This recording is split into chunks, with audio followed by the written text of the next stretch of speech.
కార్యక్రమ నిర్వాహకులు అన్న ప్రజా కవి రచయిత గాయకుడు, తెలంగాణ ఉద్యమ గాయకుడు, నికార్సైనటువంటి గాయకుడు నేర్నల కిషోర్ అన్నకు రమాదేవికి గట్టిగా చప్పట్లతో మనం ఉద్యమ వందనాలు తెలియజేద్దాం.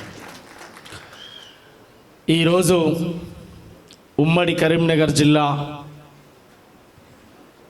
పాటల పల్లకిలో కార్యక్రమానికి వచ్చిన కరీంనగర్ జిల్లా మర పిరంగులకు పాటల తూటాలు ఎక్కుపెట్టి ఎన్నో ఉద్యమాలకు, ఎన్నో పోరాటాలకు ఈ కరీంనగరు కత్తుల వంతెన మీద నెత్తురు దారపోసి అసూలు బాసిన అనేక మంది సాంస్కృతిక యుద్ధ వీరులకు, ఆ యుద్ధాన్ని ఇప్పటికీ కొనసాగిస్తూ మానవ విలువలు, ప్రజాస్వామిక విలువలు, ప్రజల పట్ల ఒక బాధ్యతతో రాస్తున్న కవి గాయకులకు నేను చేతులెత్తి దండం పెడతా ఉన్నా, ఉద్యమ నమస్కారాలు తెలియజేస్తా ఉన్నా.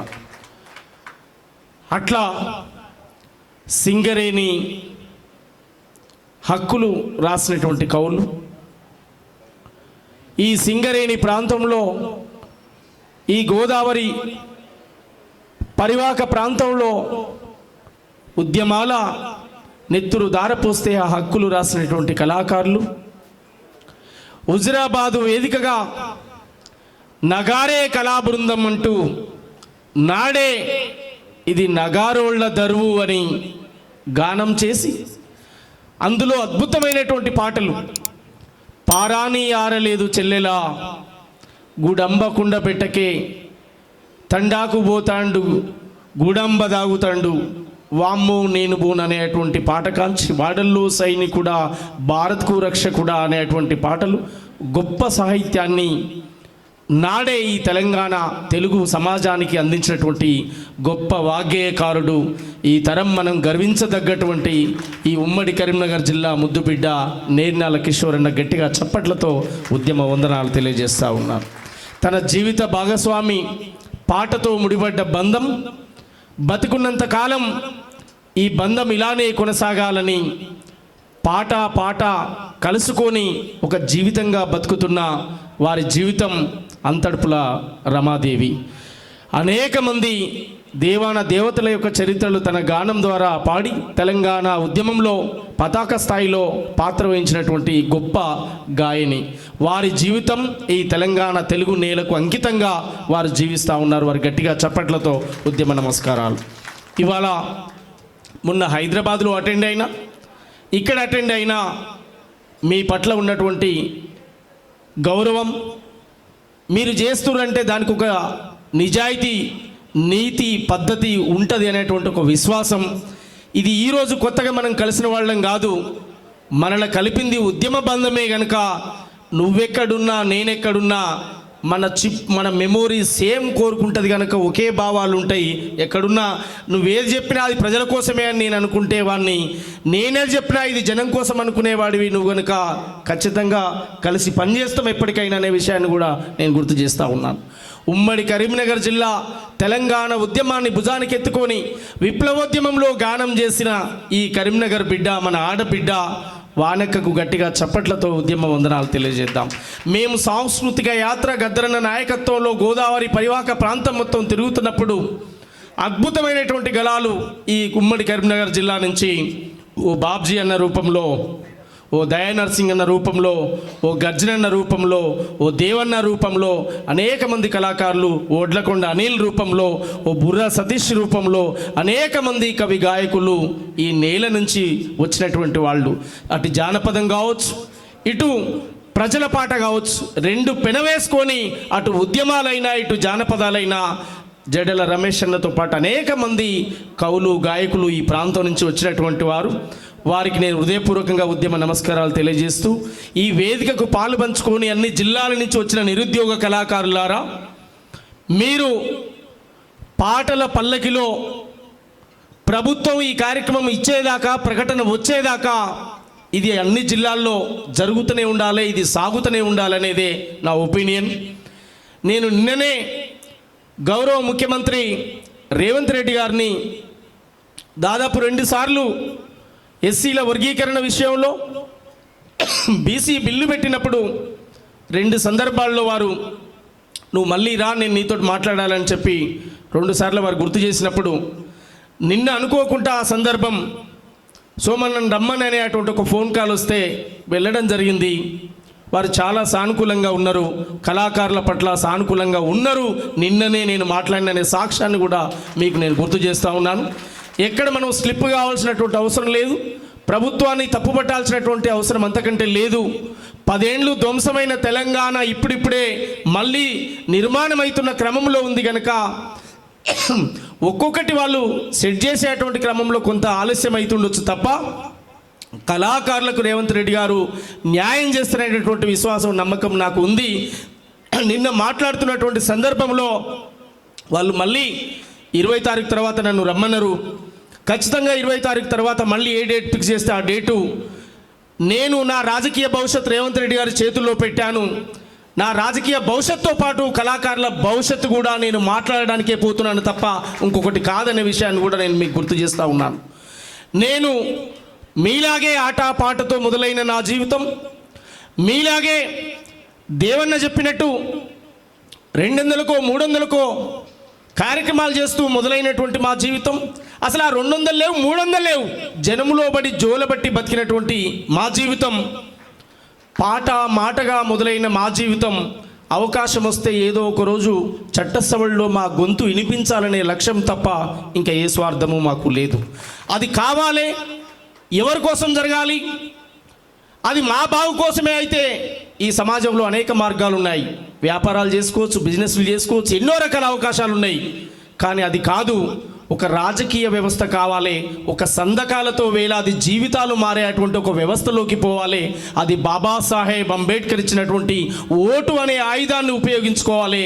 ఏ వెలివాడలో, ఏ దళితవాడలో ఏ డప్పు సంకనేసుకొని బయటకెచ్చామో అదే డప్పును అసెంబ్లీ గడ్డ సాక్షిగా మోగించాలనేటువంటి ఒక లక్ష్యంతో మేము ముందుకు పోతున్నాం తప్ప ఎవరినో అణచాలనో, ఎవరినో తొక్కాలనో, ఎవరినో మొక్కాలనో అనేటువంటి ఉద్దేశం అది కిషోర్ అన్నకు కానీ నాకు కానీ ఈ వేదిక ముందున్నటువంటి ప్రజా ఉద్యమాలతో సంబంధం ఉన్న ఏ కళాకారుడు అది కోరుకోడు. కిషోర్ అన్న లక్ష్యం ఏంటి? 4 కళాకారుల చేరదీసి ఒక ఉన్నతమైన స్థానానికి తీసుకురావడం కిషోర్ అన్న లక్ష్యం తప్ప నువ్వు పాట పాడితే వాడు పాడుతుంటే నువ్వు డ్యాన్స్ చేస్తుంటే వాడు వేస్తుంటే, నువ్వు డప్పు కొడుతుంటే వాడు కొట్టేటప్పుడు కొట్ట, ఇంత చీప్ మైండ్ చిల్లర మైండ్ వాళ్ళని కూడా ఇప్పటికీ సమాజంలో కొంతమందిని చూస్తూ ఉన్నాం. మార్చుకోవాలి. మా రామంచ భరత్ అద్భుతమైనటువంటి గాయకుడు భరత్ అన్న, మా తమ్ముడు నరేష్, లింగపల్లి నరేష్, మా రేల కుమార్, ఒక్కొక్కరు ఒక పిరంగులు. పేర్లు చెప్పాలంటే అందరి పేర్లు ఉన్నాయి. ఎవరి పేరు మర్చిపోయినా నన్ను క్షమించాలి. నేను నాకంటే చిన్నవాళ్ళు అయితే మీకు అన్ననైతా, పెద్దవాళ్ళు అయితే మీ తమ్ముడినే అయితా. మా దేవన్న పేరు సోమన్న కావచ్చు కానీ నేను ఎన్నేళ్ళైనా నీ తమ్ముడినే, నువ్వు తమ్ముడంటేనే నాకు ఆనందం తప్ప అన్న అనేటువంటి పదం కాదు. అందువల్ల మీ అందరి ఆశీర్వాదాలు ఉండాలి. మీరంటే నాకు చాలా ఇష్టం, చాలా ప్రేమ. ఎక్కడ ఉన్నా ఏడ ఉన్నా మన లక్ష్యం ఒకటి, ఉన్నతమైనటువంటి స్థానంలోకి చేరాలి. కళాకారులుగా పుట్టిన మనం పేదరికంతో చనిపోవద్దు. చనిపోతే చందాలేసు వసూలు చేసుకొని చందాలు పోగేసి సాగు చేసేటువంటి జీవితం కళాకారుడు బతకొద్దు. కళాకారుడు ఆత్మగౌరవంతో బతకాలి. కళాకారుడు అడుక్కోవద్దు దయచేసి. అదే కిషోర్ అన్న లక్ష్యం, అదే రమ్మక్క లక్ష్యం. వాళ్ళు అనేక మంది కళాకారుల పోగు చేసి ఒక బృందాన్ని ఏర్పాటు చేసి అందరికీ అవకాశాలు ఇచ్చి అందరి చేత పాడించి ఒక సంస్థను నిర్మాణం చేయడం అంటే అది ఒక గొప్ప ఉన్నతమైనటువంటి లక్ష్యంతో నడిచినటువంటి పని కనుక మీరందరూ కూడా అట్లా నడవాలని చెప్పి కోరుకుంటూ, పాటల పల్లకిలో కరీంనగర్ హైదరాబాదుతో అయిపోదు, అన్ని జిల్లాల్లో ఇది జరగాలి. ఖచ్చితంగా ఇంటెలిజెన్స్ రిపోర్ట్ వెళ్ళాలి. మాలాంటి వాళ్ళని చెప్పే కాడ చెప్పాలి. అందరం కూడా సమిష్టిగా పనిచేస్తే ఖచ్చితంగా ఈ కళాకారులకు న్యాయం జరుగుతుంది. మీకు న్యాయం జరిగేంత వరకు మీ వెంటే నేను ఖచ్చితంగా మీ బిడ్డగా నేను ఉంటాననే విషయాన్ని కూడా నేను గుర్తు చేస్తూ ఉన్నాను. అది కొద్ది త్వరలోనే మనం గుడ్ న్యూస్ వింటాం. నేను ఎందుకు ఇప్పుడు చెప్పట్లేనంటే, నేను చెప్పడం కంటే ప్రభుత్వం నుంచి ఒక ప్రకటన వస్తేనే దానికి అర్థం ఉంటుంది కనుక నేను చెప్పను. కొద్ది రోజుల్లోనే నిరుద్యోగులైన కళాకారులు ఒకరు 700 అంటుర్రు, ఒకరు 500 అంటుర్రు, ఒకరు 1000 అంటుర్రు. నో, మళ్ళా చిన్న చితక ఏ కళాకారుడు మిగిలొద్దు. 14 ఏళ్ళు తెలంగాణ ఉద్యమంలో పనిచేసిన కళాకారుడు న్యాయం జరగాలి. 10 సంవత్సరాలు కేసీఆర్కు వ్యతిరేకంగా పనిచేసేటువంటి కళాకారులకు కూడా న్యాయం జరగాలి. మళ్ళీ వాళ్ళని వదిలేస్తే వాళ్ళు పోయి ఇంకో కాడ జమై మళ్ళీ మాకు ఉద్యోగం కావాలి. 14 సార్లు ధర్నాలు లొల్లులు ఈ స్టగ్ వద్దు. ఒక 2000 మందికి మినిమం గుర్తించాలనేటువంటి ఒక లక్ష్యం పెట్టుకొని ఆ ప్రభుత్వం ఏర్పాటు చేయాలని చెప్పి మనం డిమాండ్ పెడదాం. ఇప్పుడు అడగడం అన్నా బలంగా అడగాలి కదా.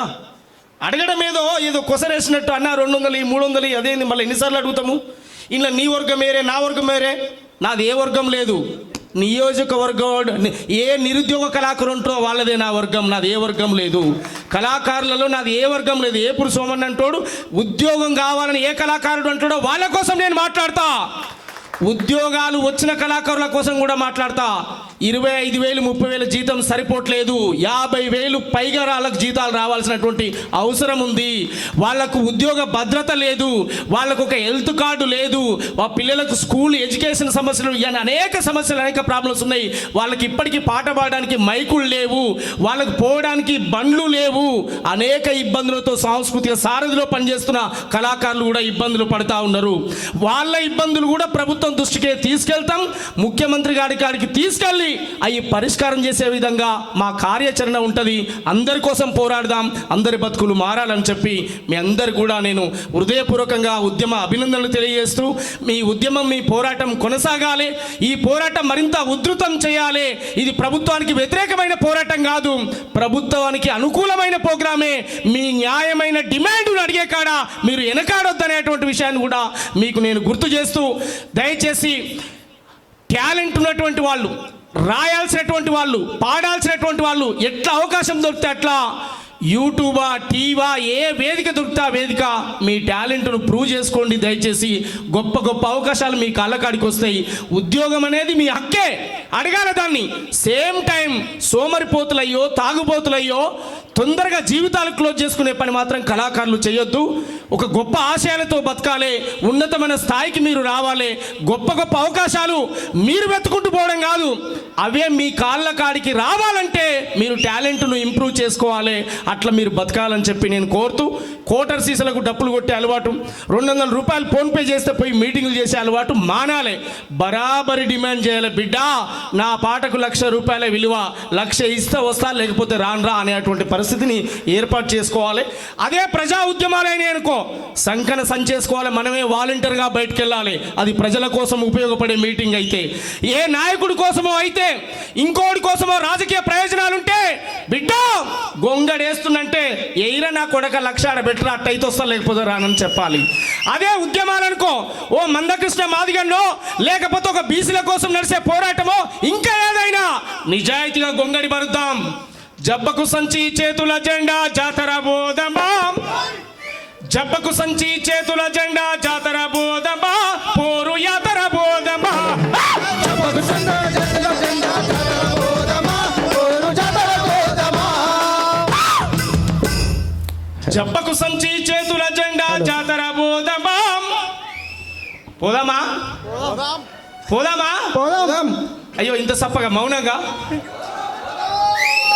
అంటే ముఖ్యమంత్రి కలిసినా చల్లబడిపోయిరా? ముఖ్యమంత్రి కలిసినా మనం మాట్లాడుతూనే ఉండాలి. ముఖ్యమంత్రిని కలిసి ఫోటోలు తీయడానికి పోలే, పోజు పెట్టడానికి అంతకంటే పోలే, కడుపులు ఉన్న దుఃఖం చెప్పడానికి పోయినా నేను ఆడికి. ఫోటో దిగుతానికి అది దిగి సెల్ఫీ పెట్టుకొని అప్పుడు నేను కూడా ఈ ఫోటోలు దిగితే సమ్మూరమా, ఎవరితోటైనా దిగలుగుతాం. అది కాదు చర్చ. మన జీవితాలు మారే ముచ్చటేమన్నా ఉంటే పోదాం, లేకపోతే సపడే కూర్చుందాం. కళాభారతిలో కూర్చుంటే వాళ్ళే మన కాడికి వస్తారు. కళాభారతిలో ఉంటే పాలకులే ఇక్కడికి వస్తారు. అది స్టైల్ కోసం కాదు, హెచ్ల కోసం కాదు, ఎక్స్ట్రాల కోసం, అంతకంటే కాదు. రేవంత్ రెడ్డి గారితో ఈరోజు కాదు, టీడీపీలో ఉన్నాడే వేదికలు పంచుకున్నా. గా వేదికలకు పోతారా అన్నారు చాలామంది. అయితే మంది అయ్యో మంచో చూడు నడవని అనుకున్నా. మల్లన్న సాగర్లో ఆయన దీక్ష చేస్తే పోయి 24 గంటలు అన్నీ ఆడిపాడి అమ్మ మన ఊరు ఆగమైందే మల్లన్న సాగర్లో మునింది. అప్పుడు రాసిన పాటే అది. అమ్మ మన ఊరు ఆగమైందే ఆగమైందే మల్లన్న సాగర్లో మునిగిపోయిందే మునిగిపోయిందే. అమ్మ మన ఊరు ఆగమైందే ఆగమైందే మల్లన్న సాగర్లో మునిగిపోయిందే మునిగిపోయిందే. మన ఊరు ఆగమైందే ఆగమైందే మల్లన్న సాగర్లో మునిగిపోతుందే మునిగిపోతుందే. అమ్మ మన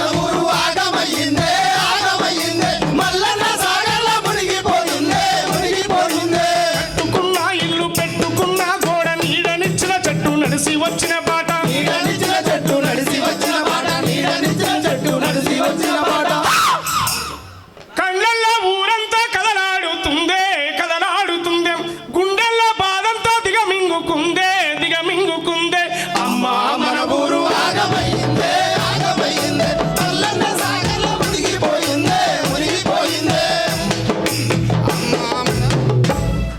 అట్లాంటి ఉద్యమాల్లో వచ్చినటువంటి వాళ్ళం ఇవాళ ఆయనే ముఖ్యమంత్రి అయింది కనుక ఇంకా మనకు బాధ లేదు, మన సమస్యలు పరిష్కారం అవుతాయి.